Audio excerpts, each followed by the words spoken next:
भविष्य जिनके लिए ये सारी कार्य योजना चल रही है, ऐसे गुरुकुल के छात्र।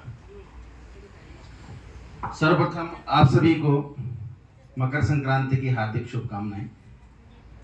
मकर संक्रांति ये भारत के में मनाए जाने वाले विभिन्न उत्सवों से एक महत्वपूर्ण उत्सव है, जो केवल भारत में ही नहीं तो विश्व के अन्य कई देशों में मनाया जाता है।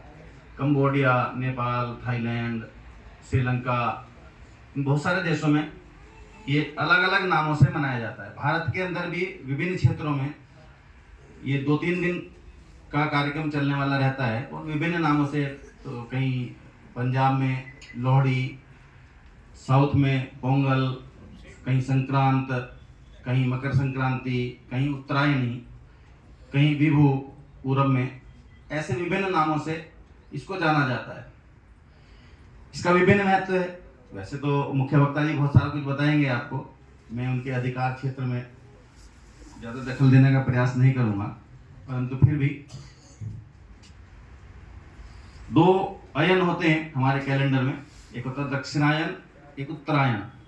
जब सूर्य दक्षिणायन में होता है तो कहते हैं कि सारे शुभ काम उस समय नहीं करते।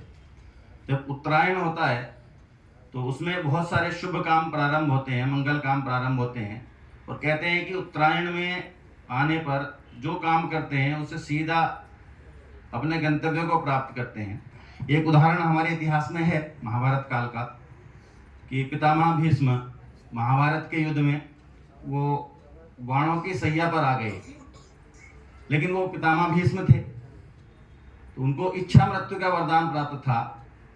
इसके कारण वो जब चाहते तब अपने प्राण छोड़ सकते थे। हम सब तो अपनी इच्छा से कर नहीं सकते, अपेक्षा ऐसी कर सकते हैं कि हमको भी ऐसे कुछ गति मिले।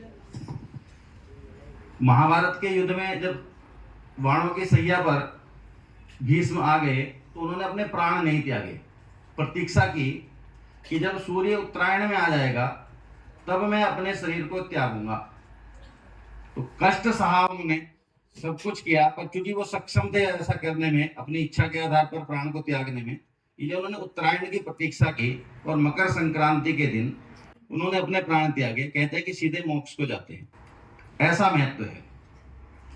दूसरा, हमारे यहाँ विभिन्न उत्सव मनते ही हैं।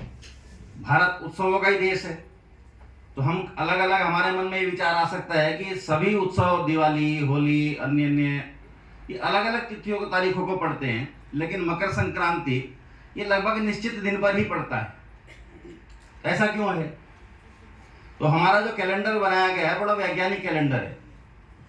वो सारे ग्रहों की गति को और चंद्रमा की गति के आधार पर, चंद्र गणना के आधार पर वो निर्धारित होता है। इसलिए वो चंद्रमा की गति के आधार पर ही उसकी तारीखें, तिथि निश्चित होती हैं।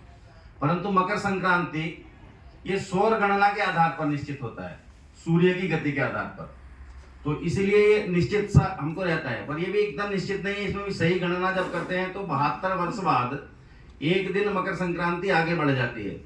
अभी 2-4 साल पहले आपने देखा होगा तो 14 जनवरी की मकर संक्रांति मन रही थी, लेकिन आज 15 जनवरी है और आज मकर संक्रांति का उत्सव है। और थोड़ा सा पीछे जाएंगे तो अभी 12 जनवरी को स्वामी दयानंद जी का हमने जन्म वर्ष मनाया है।